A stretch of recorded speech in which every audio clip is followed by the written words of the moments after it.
The thematic is same. The UN Sustainable Development Goals are going to be there in the background. And the headline is, what kind of economic development is needed? So, the goals and the Arctic, that's the subject. The chair of this panel discussion is going to be Pirita Näkkäläjärvi, who is the consultant in PwC strategy company. Pirita, welcome. But Pirita is not going to be here alone. She's going to have lovely company. There is going to be Mr. Tero Vauraste, who is the chair of the Arctic Economic Council. Katri Kulmuni, who is the chair of UN Association of Finland and chair of Finnish delegation to the Conference of Parliamentarians of the Arctic regions. I can do this. Then we have Liisa Rohweder, Secretary General of Worldwide Fund for Nature in Finland. And then we have Stephen Mooney, who's a director of cold climate innovation at the Yukon Research Center. And then we have Vladimir V. Babin, who's an ambassador at large for the Arctic Affairs, Russia. Okay, ladies and gentlemen, the stage is yours. Have fun. Thank you, and welcome back from the lunch. I have the great honor to chair the panel with Tero Vauraste, Katri Kulmuni, Stephen Mooney, Liisa Rohweder, and Vladimir V. Barbin. But before I ask them to introduce themselves and their organizations and tell a little bit about their thoughts, let me introduce myself. My name is Pirita Näkkäläjärvi. I am a Sami from Inari, but nowadays I live in Helsinki and I work as a strategy consultant advising some of the biggest companies in Finland with their strategy. My background is in Sami media. I headed the Sami indigenous Sami language news service of the Finnish broadcasting company Yleisradio for 4 years. But before that, I have background in the business world. I started my career with Merrill Lynch in London in investment banking, and then I was with Nokia buying companies for Nokia for a couple of years before becoming a consultant. And recently, last Saturday, I had the honor of receiving the title, the Sami of the Year 2017. So I'm also, thank you. So I have a great start for my year as being kind of a spokesperson for the Sami people as well in this role here. So I really appreciate the invitation to this conference. I will ask my panelists to share some of their reflections, what they were thinking when they were coming to this conference today, and I want to share what I was thinking. I work for PwC, which is a big global consulting company, and it was actually thanks to Rovaniemi Arctic Spirit that I found out that our company also does work with these sustainability development goals. So we have some work that we do with companies, helping them to see how they can actually work fulfilling the SDGs. And what I learned from my colleagues was that it's not only the governments or the nation states or the civil society who have responsibility for making the sustainability development goals a reality, but also the businesses and the business world have a role to play. And that's one of the things we're going to discuss today. But let's start the first round, and I would ask you to introduce yourselves, what your angle to the Arctic economic development is, and also your latest reflections about the Arctic coming here today to speak to this audience. Well, thank you very much. Good afternoon, everybody. I will actually start with the reflections and then go to the individual introduction. And I have a sports reflection and an economic reflection. So there has been times that you have had the possibility to give your introductory remarks in terms of the Arctic areas by ice hockey. And there's been great games between many of the Arctic countries, but I don't know whether it's due to climate change or why is that, because we are going into a new era. We are going to an era of football. What we have witnessed is that we have Iceland and Sweden in the World Championships in football. So let's applaud those guys.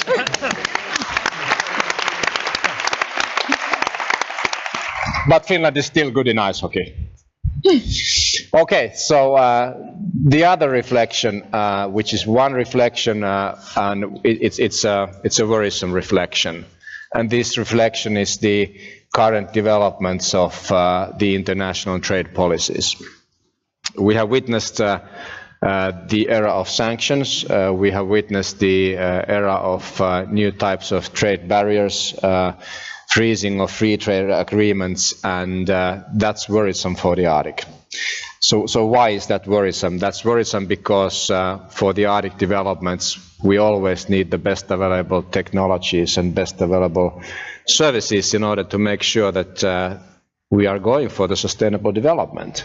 And if we don't have these services or technologies available, if you can't import or export them because of trade barriers, then we are endangering the sustainable development. So that's why I think that the message here is that we should definitely work in terms of putting the Arctic voice into this development, because the Arctic area has been a stable area and it has been an area for peace and stability. So let's try to foster this development, of course, for the best of the global community, but yet again for the best of the Arctic. A couple of words about my background. So I'm running the Finnish icebreaking company Arctia, which is the owner and operator of 9 icebreakers. So we are serving this area. We work on the northernmost parts of Bay of Bothnia and on the Baltic Sea areas with our fleet. So we make sure that you guys have enough coffee and so forth here with our icebreakers. Without that, the Kemi port and the Oulu port would not be able to provide the services. We've also transited the Northern Sea route twice with our fleet in 2012 and 2013, and we've been working also in the US Arctic and Canadian Arctic as well, when we transited the Northwest Passage just this year and did it record time and record late. And some of our Canadian friends are a bit, sour about this fact, but that's the case. Then I'm chairing the Arctic Economic Council, which is an organization which has been working for 3 years, initiated by Canada during your chairmanship period of the Arctic Council 3.5 years ago, and with the task force from the Arctic Council, which was co-chaired by Russia, Canada, Iceland, and Finland. We are an organization of Arctic businesses, members from all the Arctic countries, and also now from abroad. So we are working on a way that we would love to see the international value chains also with the business approaches here. So it's not only for the Arctic, but it's for global value chains. Thank you. Thank you, Tero Vauraste. And then Katri Kulmuni, your thoughts coming into this conference. Good day, everyone. My name is Katri Kulmuni, and I'm a MP elected from Lapland, so welcome to my home constituency. I have a hobby as a UN Finland Association chair, but my daytime and my work time goes as a parliamentarian of the Finnish Parliament elected from Lapland, and I'm chairing the Arctic Parliamentarian Conference of Finland. So we will have our next big gathering and delegation in Inari in summer or late summer 2018. The previous one was actually in Russia, so the task comes now to Finland for the Sami region as well. But the reflections from the Arctic perspective, of course, this is my home region. So there's 4 million of us who lives in the Arctic, so it's our home, and that requires that we have basic services, we have schools, we have roads, we have hospitals, we have access to the modern day life, and in that sense the life is pretty similar as everywhere else as well, but of course the distances are somewhat different occasionally somewhere other parts of the world.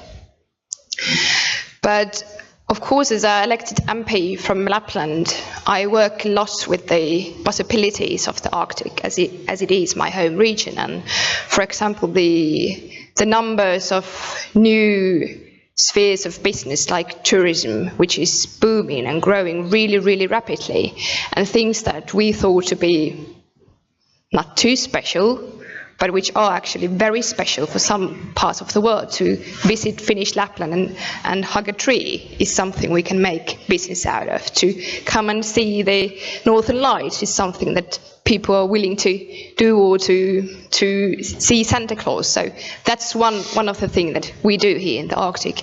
And the other thing I'd like to add is something related to cold technique, how actually all the modern technology and pretty much amount of it is tested here in the northern sphere of life. The new cars, new roads, the new IQ technology and stuff like that are actually tested here in the northern Lapland. And while the climate conditions might be harsh, I can guarantee that if it works here, then it works everywhere. And but as a broader perspective, of course, I as MP work a lot related to issues to environment and climate change, because it's something not a single person can combat by themselves, and it affects the Arctic region of life most heavily. And we see the change very rapidly here, and our lifestyle has always based on that we live in the sustainable way with the nature, and we live out of it, but we need to be living like that we can leave it in a better shape for the next generations. And I guess we will be talking about that then later on with the Sustainable Development Goals. But that's really crucial theme for the Arctic, that how to combat with climate change. And finally, I'd like to conclude that people in the Arctic and in Lapland especially, we've always lived out of the nature. So it's so important to us that it is in good shape. We live out of it, we make our living of it, but we need to guarantee that also the next generations can do living out of it. So I guess that's my reflection that I'd like to say. And I think although there is a lot of polarization occasionally between the economic point of view and the preserving point of view, but in a sustainable way they both can be combined, because it's still the home for us and we need to live here.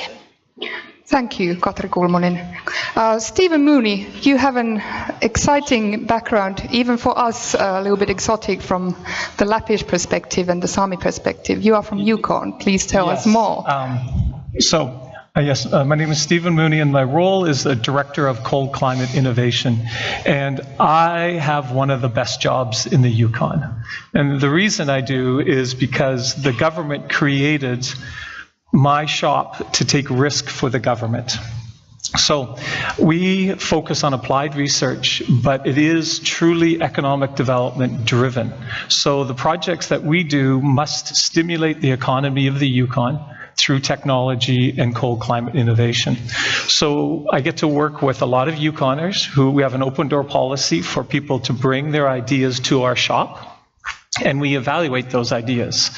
And in our shop, there's only 3 types of ideas that come into our shop. They're crazy, they're good, or they're crazy good. And it's the crazy good projects that the ideas from those people are those ones that we get behind, and really looking at what are the impacts to the community and will this project help community members. Doing it for 7 years now, the 3 big areas that tie into the Sustainable Development Goals are energy, housing, and food security. And I think my reflection of us in that tiny little place up in the northwest corner of Canada, those 3 topic areas are relevant to all the countries and everyone in the north. If we can solve those 3 in the north, we're doing a great job. And the applied research that we do in the Yukon and solving those issues is applicable across the circumpolar north.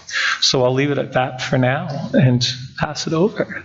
Thank you, Stephen Mooney. Then Liisa Rohweder, please. Yes, hello everybody. My name is Liisa Rohweder and it's really a pleasure to be here.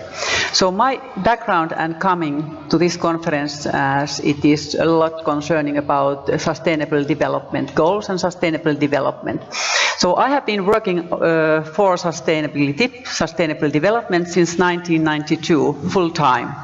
So I used to be a professor for sustainable development, and it was something like 2006 that I decided that I never ever say anymore the word sustainable development. And the reason was that there was so little happening and so much discussing and nothing real. But now, as we have these sustainable development goals, I'm once again much more optimistic than ever before, though still we have a lot to be done. So at the moment, I'm the CEO of WWF, so I left the academy, and I used to be, to start with, also the chair of the third pole, which means our global Himalayan program. And after Finland took the chairmanship in the Arctic Council, I also became the chair of the global WWF Arctic program. It's a kind of program which has been working already since '92.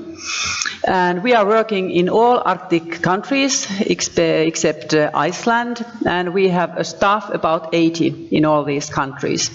And how we work, we really do like to work together with different stakeholders, with governments, with other NGOs, with companies, with the students, universities, academia. It's key important for us to make things happen together. So, listening the first panel concerning sustainable development goals and about the priorities of the panelists, nobody mentioned the ones related to biodiversity, which are the goals like life below water, 14, and life on land, 15. And I would like to mention and raise up that, in fact, the biodiversity loss is at least as severe problem for humankind as what is climate change. And in fact, these two things, they should be discussed more together. When we are doing actions against climate change, combating climate, it has an effect on biodiversity. And when we are over-consuming and producing the natural resources on a not a sustainable level and way, they have an effect on biodiversity and also on climate change. So we really should recognize better also the biodiversity target, which is the CPD target, and by 2020 the countries have agreed to make a loss to the biodiversity, have agreed that the biodiversity decrease should end, but that won't happen. At the moment, the climate is very highly on all agendas in all international meetings, but we don't speak as much about biodiversity. And then about economic development in the Arctic.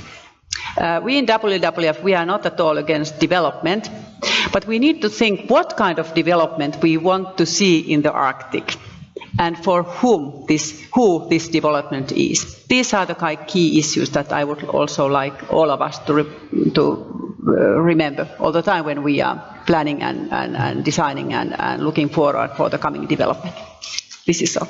Thank you, Liisa Rohweder. Then Vladimir Berbin, please. Yes, thank you. First of all, good afternoon.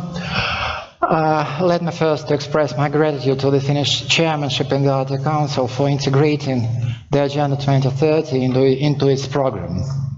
Just a few words about myself. I'm a career diplomat. Today I'm ambassador at large, responsible for coordination of Russia's participation in international cooperation in the Arctic, and I'm also just a senior Arctic official representing my country in the Arctic Council. Being asked by a moderator to share with you the latest experience, impressions of the Arctic, I would like to say that my first acquaintance with the Arctic took place almost 20 years ago in the late 80s. And at that time, there was no practical interaction between the Arctic countries, and non-Arctic countries simply ignored the region, its challenges and opportunities. Today the situation is opposite, and the Arctic is enjoying the upsurge of international attention and international cooperation with the visible practical deliverables. And I'm convinced that the Sustainable Development Goals, which are defined in the Agenda 2030, could forge together the Arctic states and non-regional states in ensuring just peace, stability, cooperation, and just sustainable development of the region. So, thank you. Thank you, Vladimir Barbin. And thank you, everyone. Putting everything together that you said and picking up a couple of themes: technology, crazy good ideas, taking those further and making sure we have sustainable technologies in use here in the Arctic. That's definitely one theme that I hear. Peace and stability, very important from the societal point of view. And then also the climate change and biodiversity. So let's start putting these together when talking about the economic development.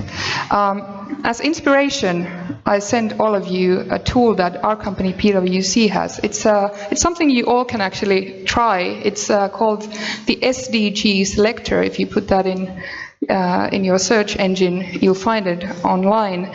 And it's a simple tool which has the same layout. And you can input an industry that you're involved in, or a theme you're interested in, or simply a country where you come from, and see which of these 17 goals are relevant to you. And since technology featured so strongly in these opening statements, I put in the technology theme into the tool. And it says that especially goals 4, 7, 8, 9, and 13 are relevant for technology.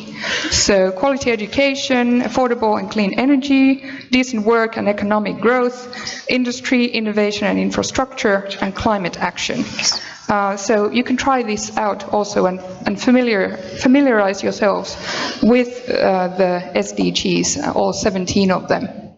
But let's start discussing. The theme for our panel really is, what kind of economic development do we want in this region?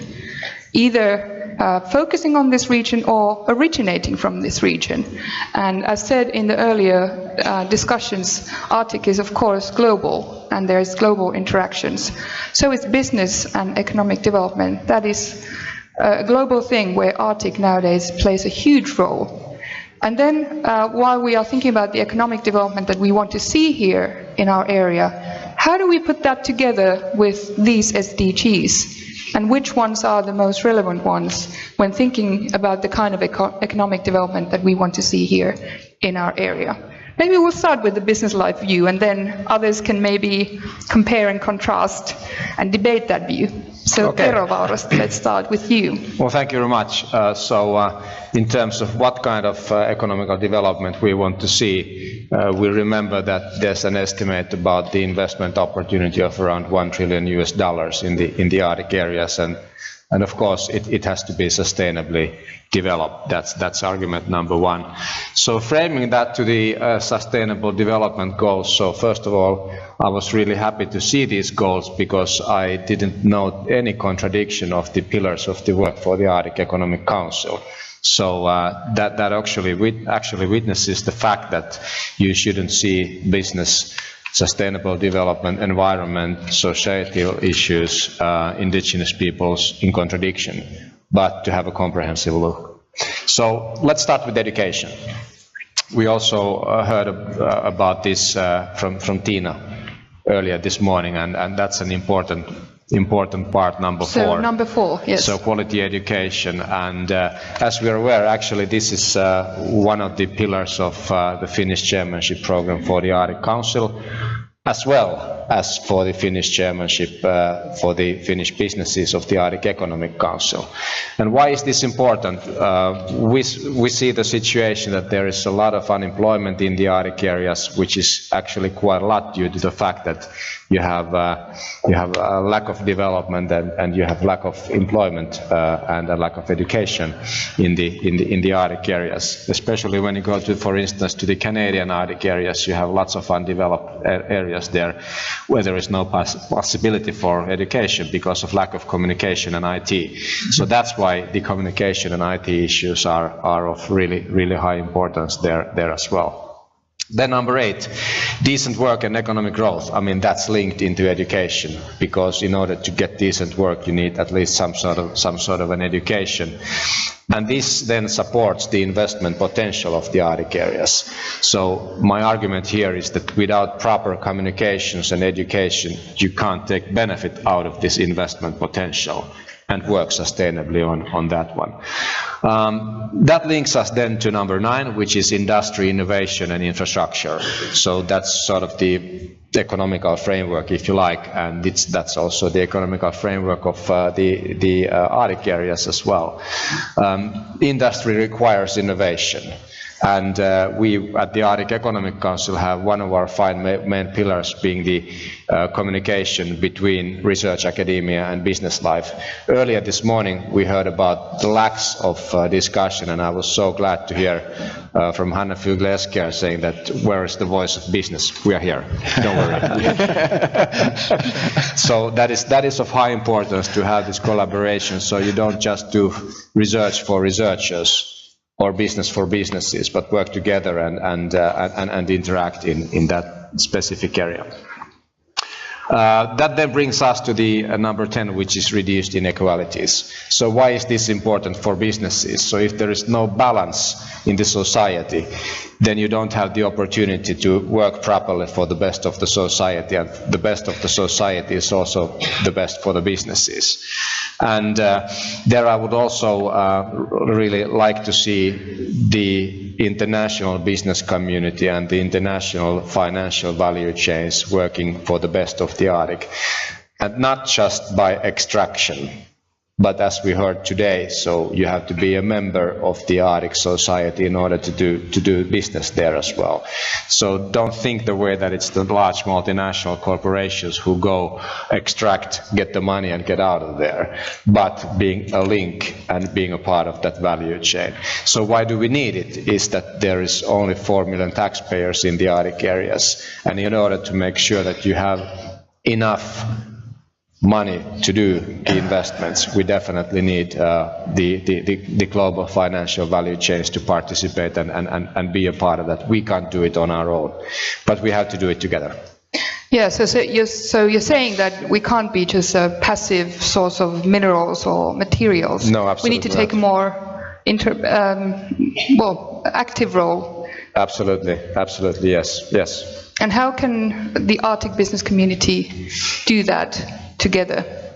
Well, I would say that first of all, one of the most important parts for doing it together is being visible.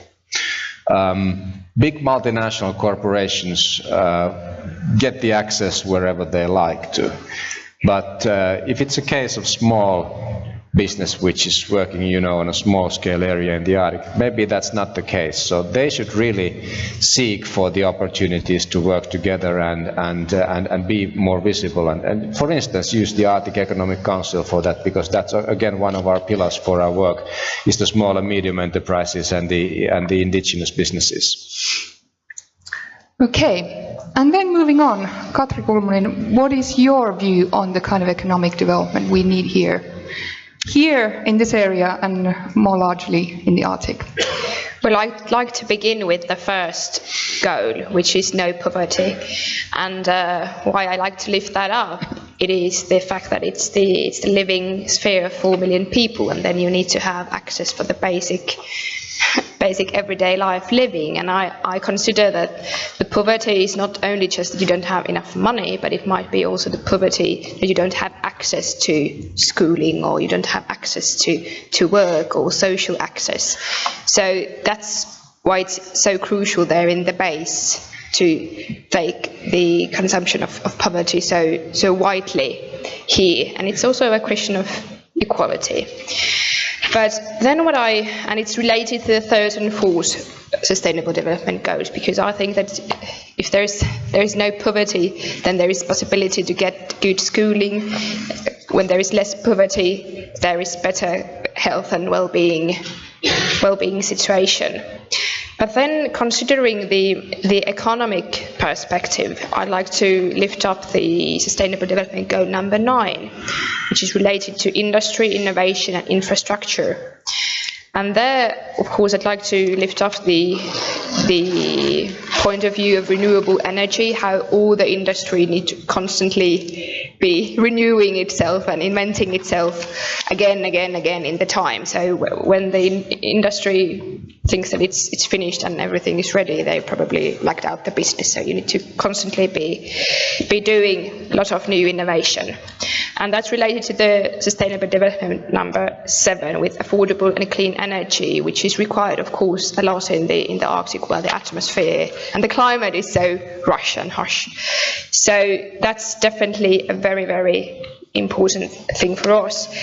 But then how to develop the living standards and the businesses and overall how to develop life in Arctic, it's related to the goal number 17, which requires partnerships for the goals.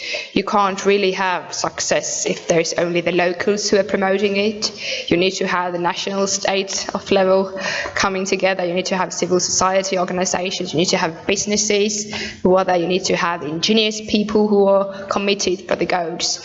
So it requires a lot of partnership as well. And of course, it is the national state level and with the legislator who does the limit how the business must work, and they need to be, of course, quite high standard that everyone fulfills them if you want to do sustainable business. But of course it is possible, but that needs to be always considered. What I thought in my opening speech, that while we live so greatly about the nature and environment, so we need to always preserve it, that also the next generations can live with it, but in a high level of standard and high quality of technology, it can be definitely done.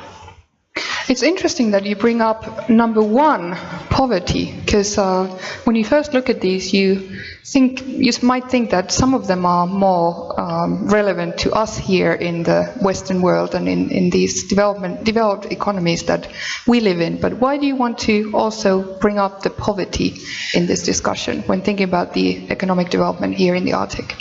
It's true, of course, when you take a reference, so definitely the level of income in the Arctic region is much higher than some parts of the world. But then when you put it on a national level, we still know that the income level of the Arctic is much lower than in national level. So there's definitely not a lot to do in national level in all the Arctic states.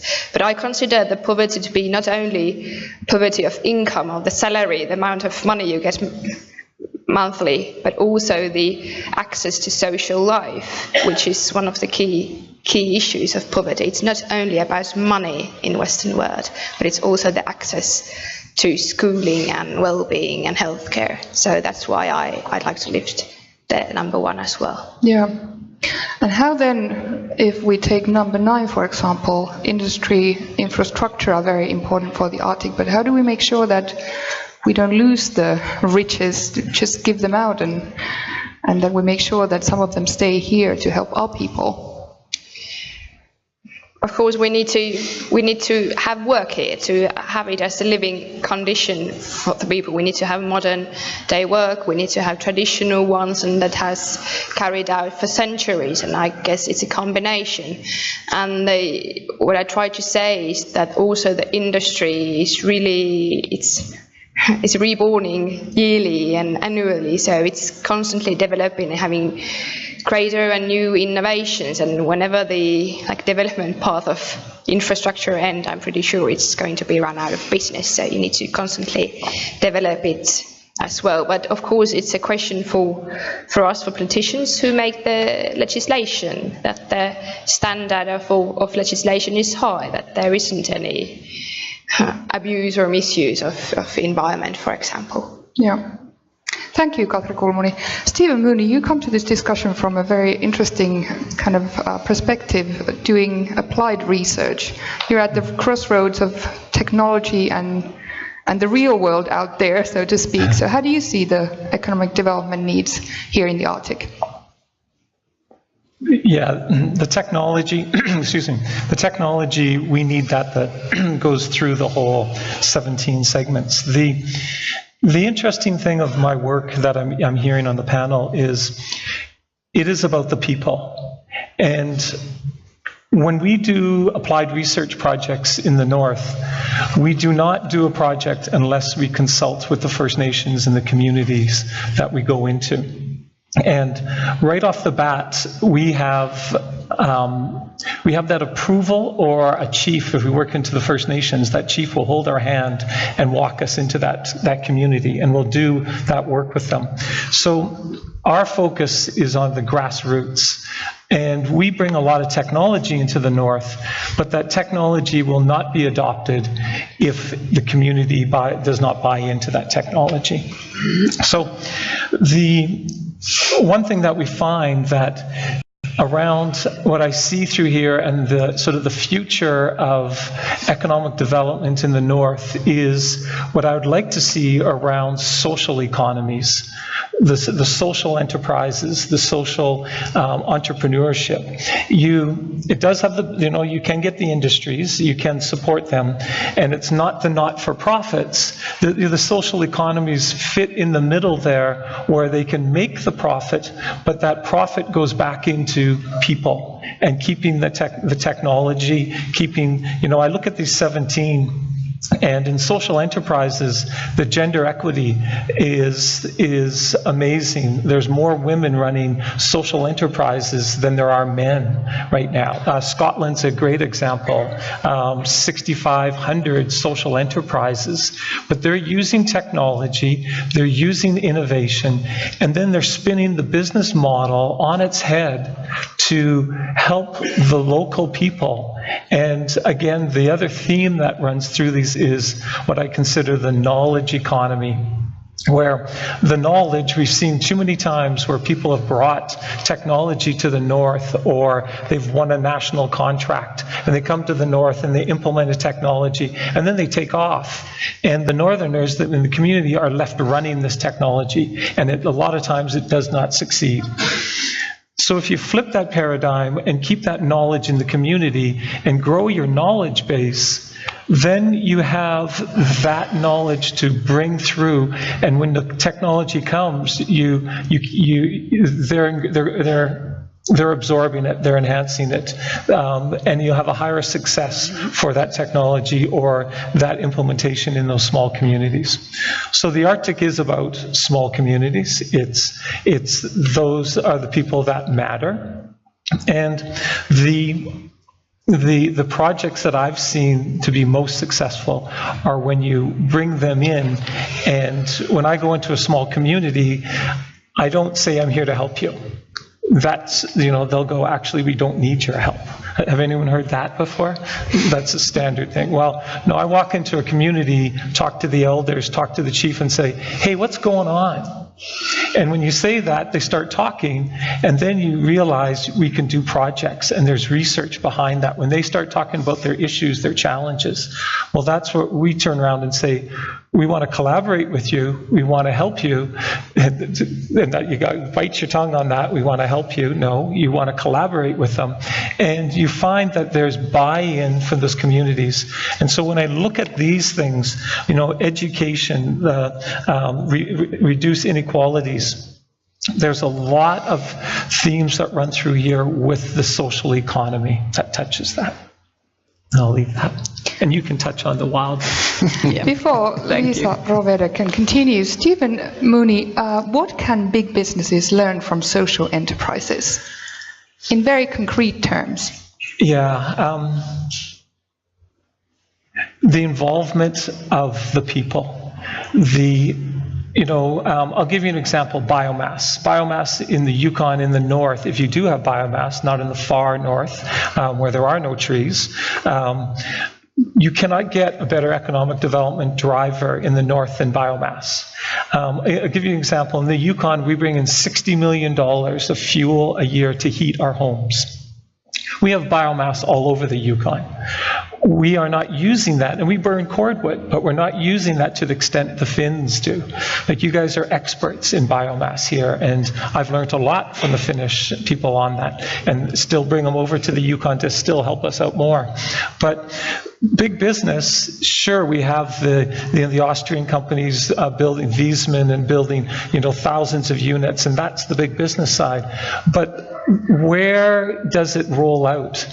Without biomass and the people, in a community, when I bring biomass in and I'm pulling 20 kids off the couches around their house and they're out chopping wood and they're supplying that wood to heat their school, heat their administration buildings for the First Nations, and they take pride in what they're doing, and it's that paradigm shift.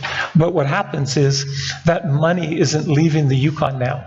That money is staying in the Yukon, staying in the small communities, and being recycled through the communities. And economists will say if you bring a new dollar into a community, it will recycle 3 or 4 times.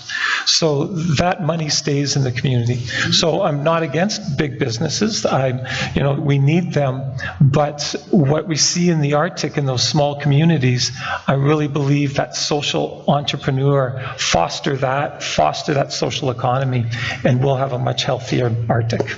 Thank you, Stephen Mooney. Liisa, Rohweder, what kind of economic development do you want to see in the Arctic? Thank you. Before I go into that, I would like to thank you, Stephen, for raising up these small communities. We think that they are extremely important, and how we see in WWF is that the all economic development in the Arctic should be done within the interest of the local people, and it should be based on scientific knowledge but also on traditional knowledge, because people living there in the areas, they have a lot of knowledge, like indigenous people's knowledge, and when combining these two we can get good results.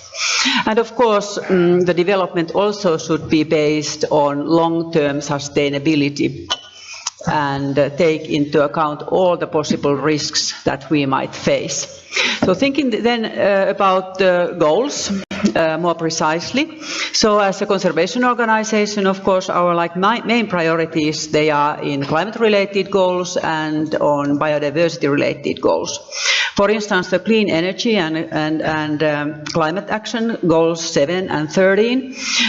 It's key important that we really get rid of the dependence of fossil fuels and do all the possible actions for those.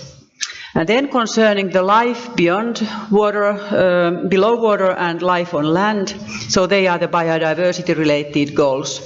And the economic development in the Arctic should never go the way that we just make it the way come, take and go, and which has been very much the case in some other parts of the world. And we need to remember that we have not yet destroyed the Arctic. For instance, think about the Arctic Ocean.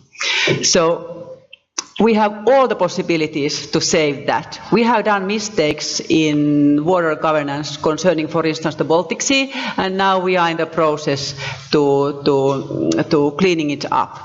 But the Arctic is still there, and if we now act in the right way and do the right decisions also concerning economic development, we can save that ocean. So that is key important.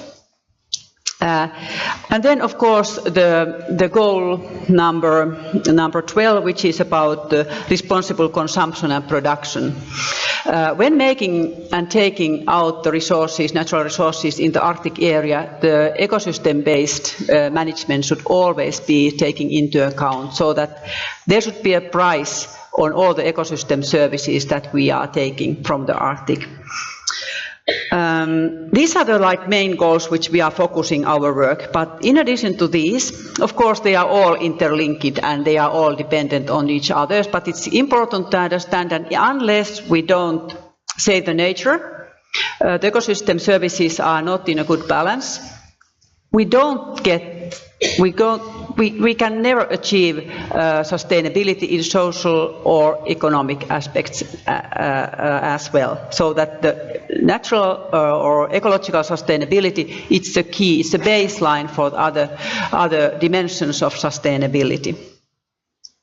But then these specific goals So what I see that industry and innovation, the goal number 9, it's important because unless we cooperate and we work heavily on those, we can never get rid, for instance, of HFO and dependence on the fossil fuels in the villages, which then comes to the goal sustainable cities and communities. It's key important to work in the communities and cities and to make the sustainability happen there and together with this industry and innovation goal. So we need to find the new ways to produce energy in remote villages, and that's where we have in WWF some pilot projects in Canada and in Russia, and we are looking more villages where we can do these pilots and like test and try and make mistakes, but finally we are there that we can certainly succeed in that together with the partners.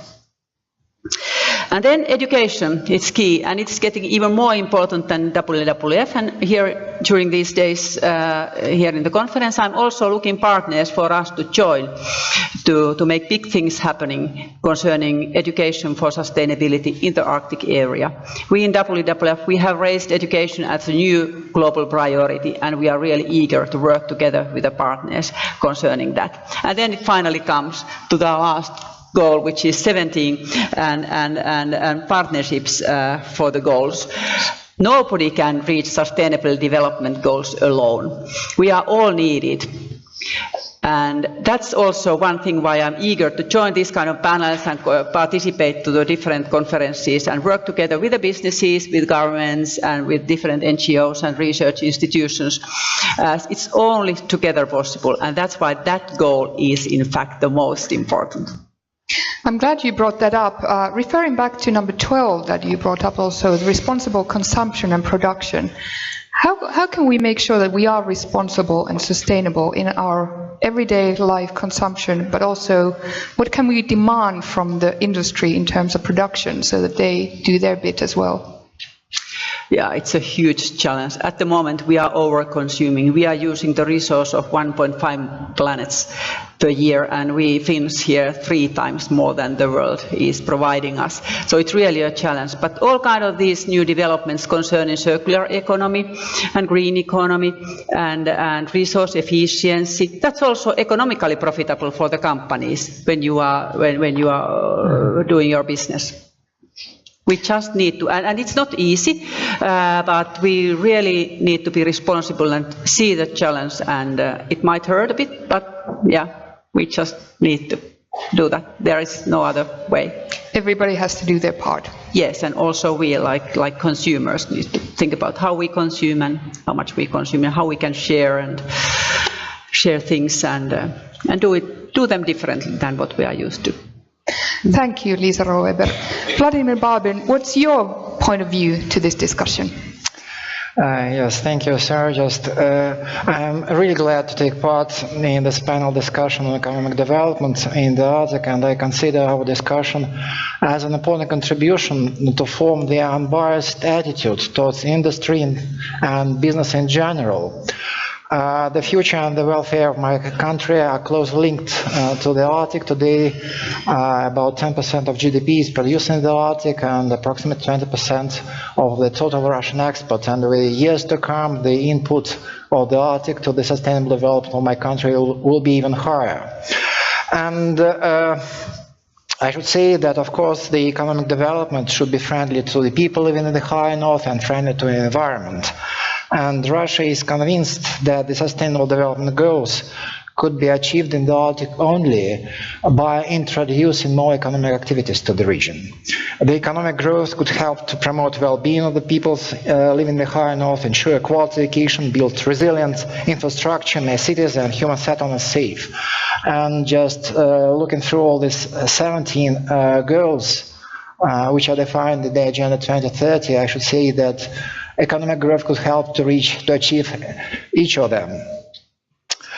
And in order to boost economic activities, my government last August adopted the state program for socio-economic development of the Arctic zone of the Russian Federation. And I should say that there are about 150 projects which are being implemented or proposed for implementation in the Arctic zone, and the investments are expected to be about $80 billion, and mainly they are coming from the private sector. And I would like also just to give an example. I think it is a very clear example of what is happening today in the Arctic. I'm speaking about flagship project of international cooperation in the Arctic, this Yamal LNG. Gas processing factory, which the capacity to produce about 16.5 million tons of LNG annually, is under the construction. The first LNG will be produced by the end of this year, and the investments to this project are about 26 US billions. And the goods which are produced in the Arctic will be transported through the Northern Sea route. And of course, this also route has a very huge transit potential. And last year, about 7.4 million tons have been delivered through this route. And in 3 years' time, this figure will be tripled. And by the year 2025, I think we could achieve about 35 million tons transported through this Northern Sea route. And of course, it is essential to minimize the impact of the increased economic activities on the environment in the Arctic. And I would like to say that Russia is committed to the Paris Agreement and is preparing for its ratification. And our major oil companies have announced that in the near future they will utilize 100% of associated gas and exclude glass flaring. And I should say that today they utilize approximately 90% of associated gas. And there are quite many initiatives coming from business sector. And as I told at the beginning, we should consider business not as an opponent, but as an ally in achieving the sustainable goals defined in the Agenda 2030. And for example, the mining giant Norilsk Nickel is going to invest about $4 billion in the environment projects in the Arctic by the year 2023. And the aim is to reduce the emissions. And for example, another example, the biggest Russian shipping company, Sovcomflot, has recently announced that it is going to transfer its tankers from diesel fuel to LNG. So it's also going to drastically reduce the emission of black carbon. We are taking measures not only at national level, but we also count on international cooperation, particularly cooperation in the framework of the Arctic Council, and some quite important projects have been introduced. And we count on the support from our partners in the Arctic Council in implementing them. Thank you. Thank you, Vladimir Babin. Listening to our panel, we are quite positive about the possibilities here in the Arctic, especially using our innovative capabilities and our knowledge here in the area and making sure that we use sustainable technologies. Overall, we sound quite positive, but listening to each other, are we forgetting something? And also looking back to our sustainable development goals, is there something that we should still take into account? And while we are discussing, maybe we can also ask the audience if there is something that you think has not been mentioned or should not be forgotten when discussing economic development in the Arctic. Okay, where I can't see. Can I get a comment while anyone? How does it sound like? Are we positive and optimistic about the possibilities? Are we able to do all of this in the Arctic area? But we should. Yes. One thing. Is there a microphone somewhere? We can repeat it. Go ahead. There's a microphone coming through there. So if I could ask you to introduce yourself and make your remark. I'm Harri Mäki. Try it now. Yes. Do you hear me? Yep. So Harri Mäki-Renikka, I'm Secretary General for Finland's Arctic Advisory Board and working in the Foreign Ministry's Arctic team.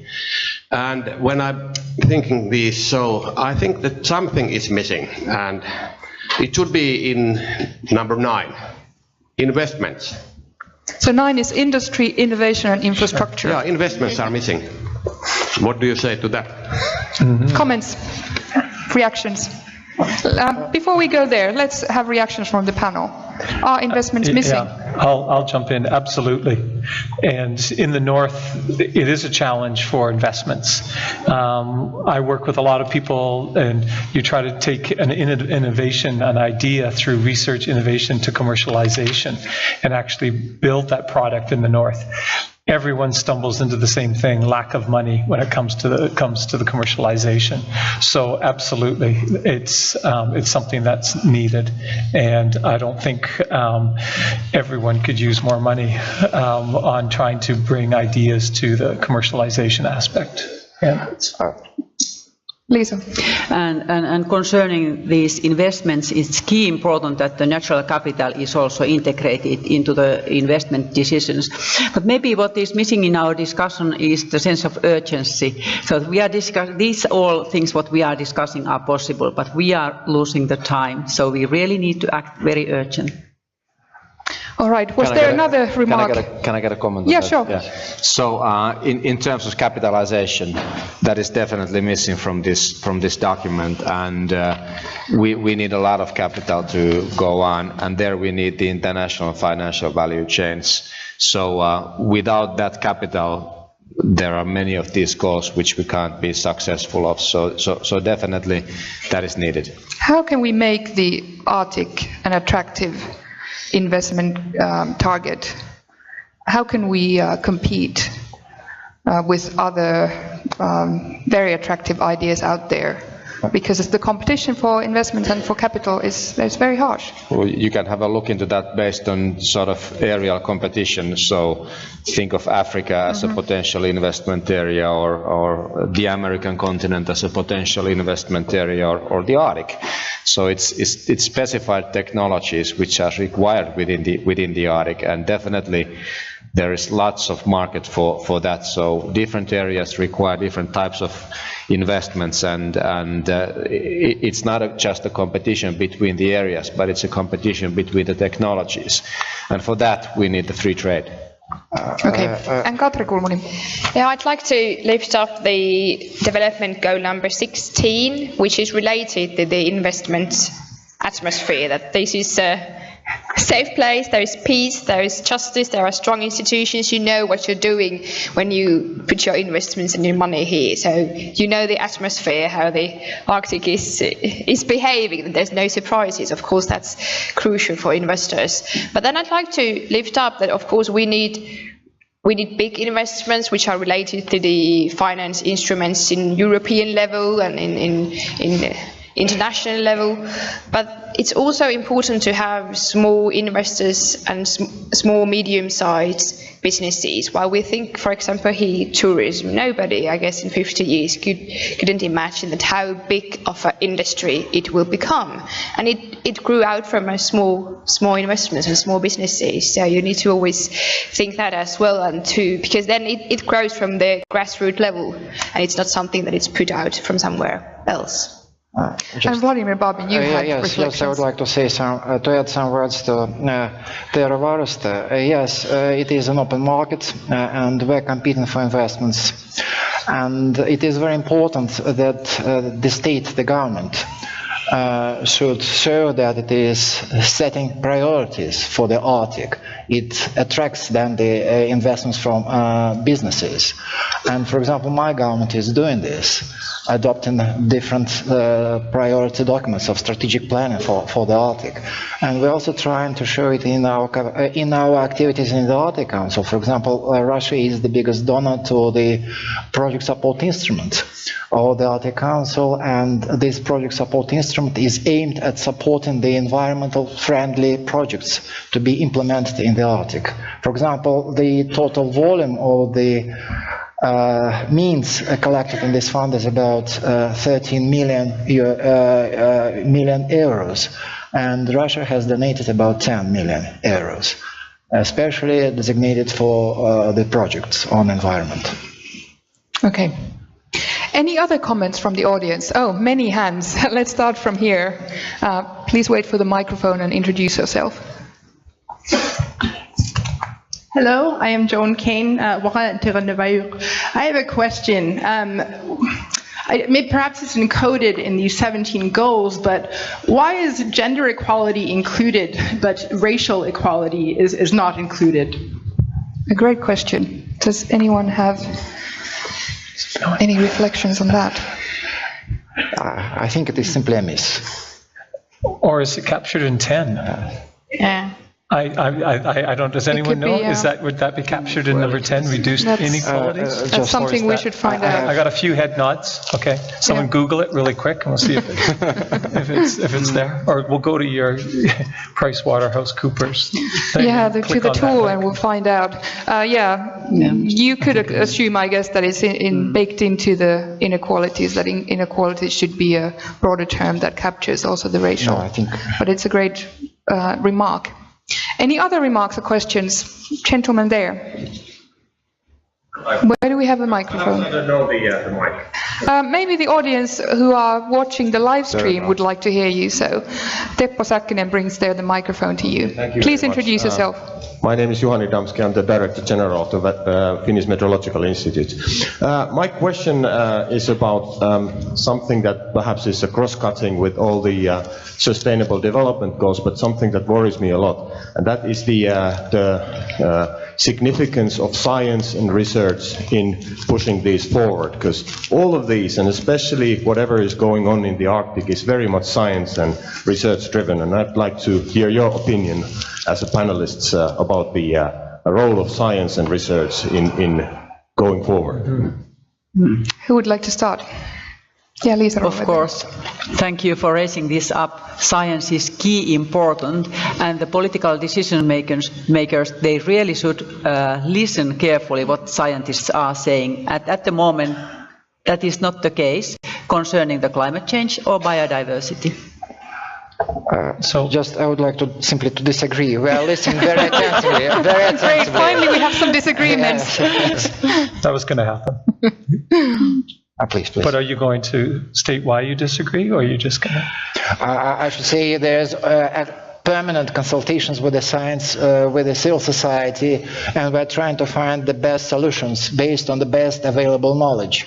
But it was said, I think, earlier at the morning session that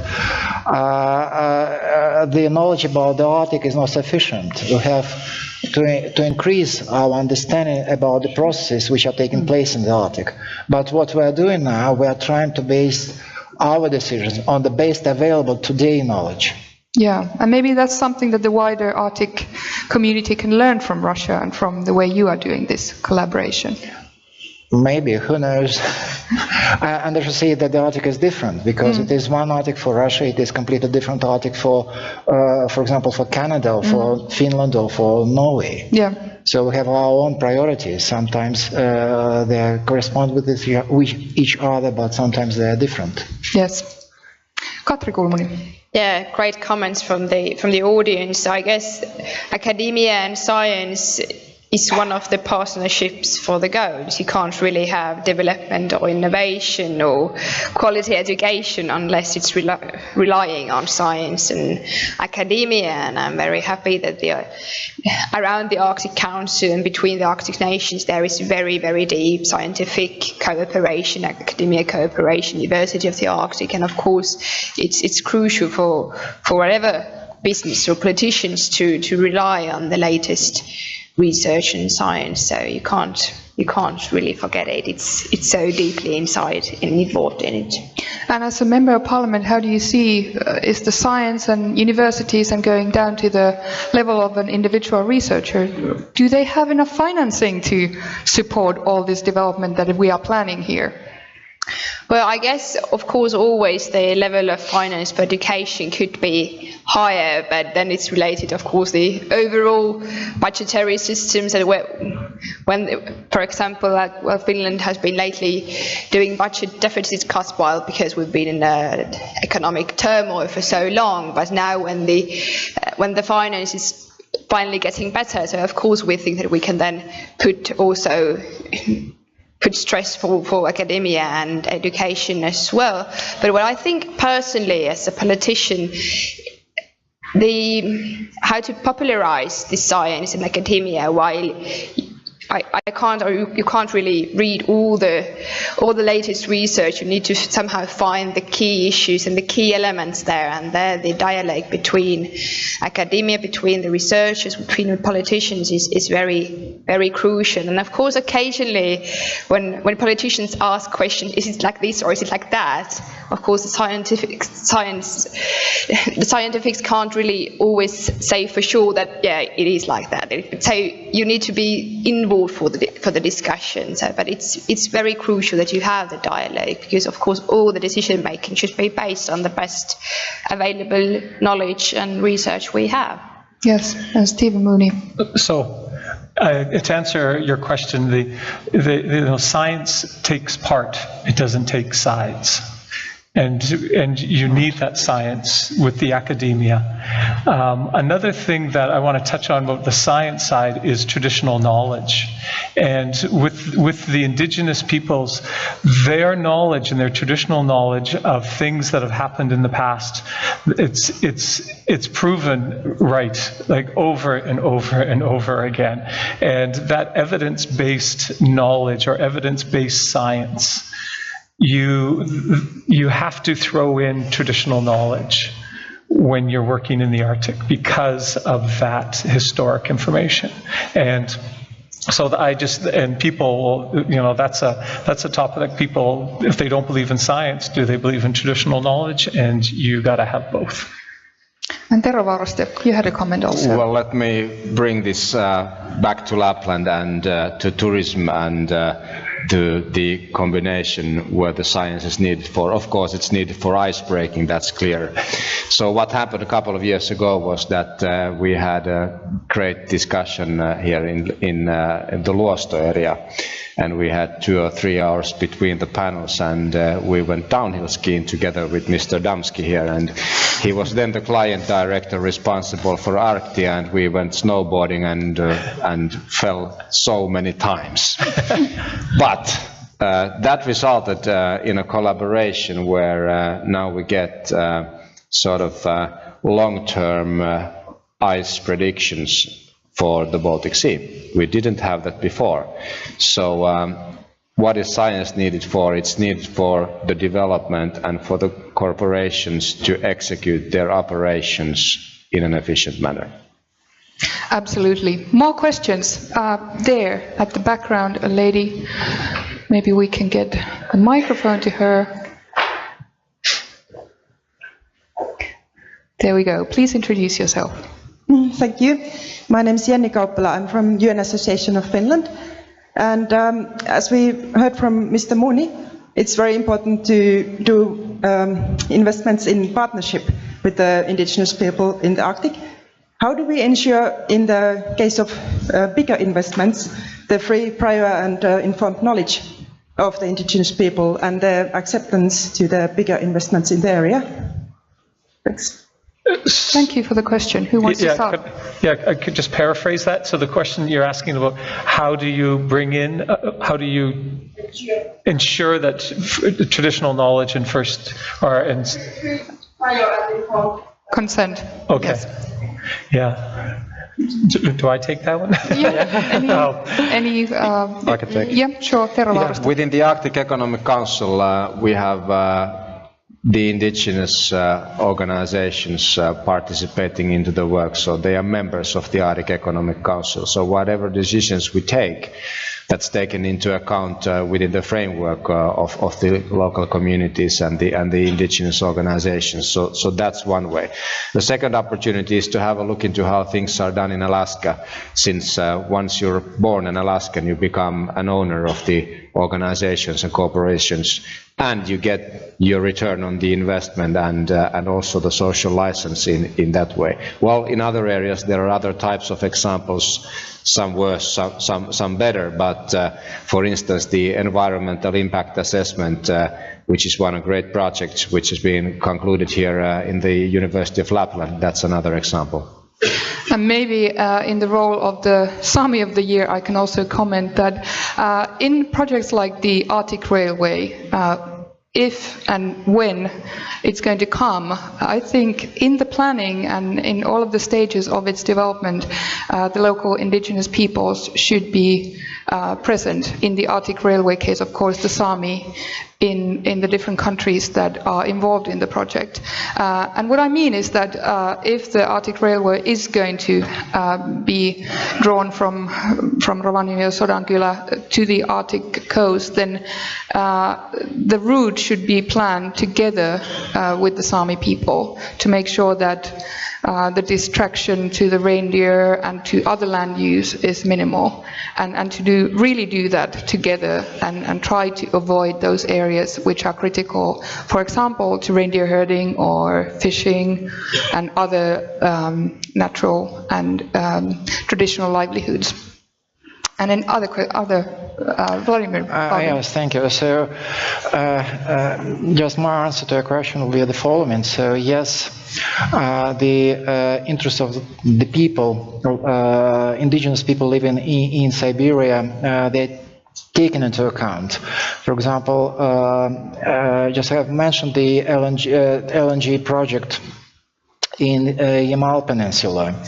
So not only the environmental impact assessment was taken, but it was also taken into account how this project is going to affect the traditional way of living of the indigenous people in this particular area. And based on this assessment, the fish breeding and recovery factory has been created, so to restore the fish stocks which could be suffered by the active shipping in this particular area. So it is only one example, but it is not this impact on traditional living is not legislation in Russia, but it is very broadly debated if such a legislation should be introduced in the future. So at least we're taking into account this challenge. Thank you. And Katri, Kulmuni. I guess any investment needs to rely on the support of the locals, whether they are locals, indigenous people. You can't really have successful investments in a region if it's not supported by the locals. So of course it's the very basic of our juridical system or our strong institutions that you always need to take into account the environment, both socially and environmentally, where you are doing the investment, and have the locals part of the progress and the process. So it's always very crucial to take into account the people who are living there and who are affected the investment, both positively. Occasionally might even be some negative aspects, but then of course it's a question of opinion as well. But of course when the locals need to be always having in the same tables and to have the chance to affect the investment, and that's why we have our institutions for it. Thank you. I think we have time for one more question before we start wrapping up with the final remarks. Where do we have? Over to the left. Yeah, there's two. Maybe we'll have both of you quickly. Up, right. So, yes, thank you. Thank you. Hi, I'm Diane Hirschberg. I'm from the University of Alaska Anchorage. I really appreciate the discussion about education. So many Arctic conferences, it's not discussed at all. But my question then is about investment, and investment not in educational institutions, but in the research on education. Because I will say, as somebody who looks at indigenous education issues, who is developing a research agenda around education for sustainable development, it's really hard to find funding that would support asking these questions. How do we do it differently? How do we incorporate indigenous knowledge and transform our institutions to really enable people to take control of their own destinies? So I'm wondering if you have thoughts about that. Who wants to start? Tero, Vauraste. A small example about collaboration and how the industry can help is that when we had our icebreaker going through the Northwest Passage, we had indigenous representatives on board as mammal observers. So that's one example. But going more specifically to your question, research and education, especially in the Arctic areas, I think that starts with the governments and their funding and the education policies to get it from there. So Katri Kulmuni, representative of the biggest party in Finland in the government, what's your answer to the cries and demands for more financing for research, education and the whole sector? The level of the finance of education in Finland is now at the same level as it was in 2011. So despite we've done some budget deficits and cuts, so still it's in a relatively okay level. But like I said before, of course, when the economy is now booming again after a loss of decade, so of course there should be more sourcing in that. But then what I tried to say in my opening speech, I guess the access to education is also one issue of how to diminish poverty, while access to education is a very crucial and base access for our basic justice and basis, and that you have access for education wherever you live in this country or in Arctic region. And technology is something that is really not yet used as wide as it could in the levels where the distances are high, and that requires, of course, infrastructure. But I guess the nations that wants to educate their citizens and their people, they take it very seriously, and at least from the Finnish part, we're very, very actively working towards that. And it's actually raised also a question of Sami learning their languages, how we can support it while already a big amount, like the president of the Sami parliament say, are living outside the traditional Sami region. So I guess we can somehow support it also through technology. And those are quite small investments, like you said in your press release today, right? I'm definitely supporting it as an MP from Lapland. And then the final question there at the back, lady. Could I just jump in on that? Yes. Coming from an academia point, yeah, we know that academia, is changing, and land-based education, getting the kids out on the land, tying them to an applied research project so they see the connections, and competency-based is the future. And yeah, future of the schools, it's not about a school. It will have nothing to do with the school. It will be out on the land. And Liisa, Rohweder, you had a comment. Yeah, thank you. I'm a big fan of education, and so we in WWF globally are also doing our small part for this and for education for sustainable development. And what we are planning to do is to get together all our youth teams from different parts of the world, also from the Arctic countries and from the south, and let these youth, they are like university students, them design and plan how they see that what is education for sustainability and what should happen on a concrete level, together with the different political decision-making processes and together with the companies as well. So that's our plan, which is now ongoing. Okay, and then the final question from the audience, and a quick round of reflections to that. My name is Sedra. I'm coming from Greenland, representing Greenland in the Danish Parliament. When we are talking about sustainable development, as the lady from WWF also said, we have been discussing sustainability for so many years. And also we have seen many national goals regarding sustainable development in the Arctic for many, many years. What is it that will make it different this time? Because sustainable development is not coming by itself by the indigenous people of us in the Arctic alone, as we will not be able to lift that with our little economy and with the very few population we have. Many member states in the Arctic Council have had great goals regarding sustainable development in the Arctic, but very few of them have given the right funds to make sure that this is a possible goal and not just good words on a piece of paper. What is it that the states have to do this time? A great question. Let's take a round of reflection, starting from Vladimir Babin, please. Once again, there is a question about the investments.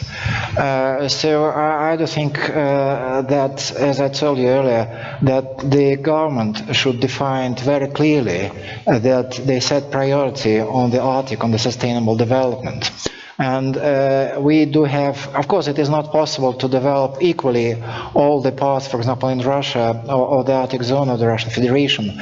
And we do think that the main tool or instrument for providing the sustainable development is to establish the mainstay areas for the development, which could have which could have effect on the development in the other parts of the Arctic region. And the second one, I think that we have to promote state-private partnership in implementing our ambitious goals in economic development in the Arctic zone in the Arctic. And this is also a question which is debated in Russia and which has a lot of supporters. For example, I have just mentioned, going to mention once again this Yamal LNG project. As I told you earlier, the investments were about 26 billion US dollars, and was being implemented on the basis of state-private partnership. And the investments from the government there were about 2.5 billion US dollars. So it is simply an example that governments and private sector should unite their efforts in ensuring sustainable development of the Arctic. Other remarks? One solution for your question would be to make Arctic Council even stronger than what it is now. The goals are there. Arctic countries, the countries of the Arctic Council, they have already agreed about the goals. And in case the countries start to implement those goals, we are already on the right pathway for sustainability. So now it's time for the Council and for the countries to start measuring the implementation level of the goals, and all the countries to commit to achieve the goals that they have agreed together. Otherwise, it's once again, like you said, like only talking about sustainability and nice things. I could actually add that I guess Finland was one of the first countries that promoted the screening system. How do we progress with these sustainable development goals? And it was something that the Secretary of State here tried to say something as well. So you need to have a concrete system how to screen them from the governmental perspective, like how to achieve the sustainability. Yes, Tero, Vauraste. The Arctic developments are not the result of the actions of the Sami or the Gwich'in or the Inuit, but that's a result of the industrialized global community. Therefore, the responsibility for sustainable development in the Arctic is global. Okay, let's take the final round of comments, and to leave this discussion with, I'd like to ask you, what should be done so that the change could start and we should really start having sustainable economic development? What are you going to do when we leave this conversation? What's the first low-hanging fruit that we should grab? Well, it's not a low-hanging fruit, but maybe it's up there, but I'm going to continue the dialogue to get into the high vision, which was the Pan-Arctic Free Trade Zone when the Arctic Economic Council was established. I'm going to work for that. Okay, Katri, Kulmuni. Where does the change start? I guess it's the promotion of knowledge and to supporting people to attend and to participate, because still it is the people who can do the change. And Stephen Mooney. I love this panel. So it is a change. Between these two guys. Yeah, so we're going to continue it for... we go such high level, and then I want to just drop you right down to the people again. And it is about the people and the social. So my takeaway is what I do, and we're going to continue doing this and growing this, is working with those communities at the grassroots and bringing in the indigenous and making things happen in the Arctic. It's, like I say, in the North, for the North, by the North. That's well said. Liisa, Rohweder, where does the change start? So I think that I'm going to continue trying to do my best in inspiring 80 people that are working in WWF for the Arctic and inspire everybody to work even more together with other organizations and establish new pilot projects in the villages around the Arctic area. Okay. And what do you want to emphasize in terms of the change, Vladimir Babin? Just I should say that I will disagree with you saying that what kind of change we need. I should say that we are witnessing a change in the attitude towards the Arctic.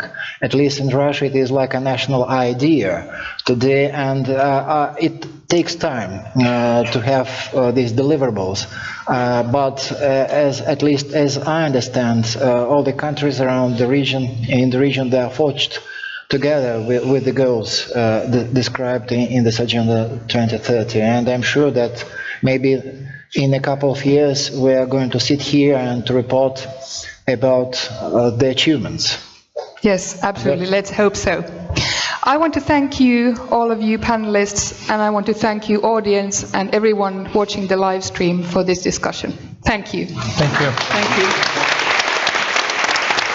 Ladies and gentlemen, Pirita Näkkäläjärvi and huge members of the panel, thank you.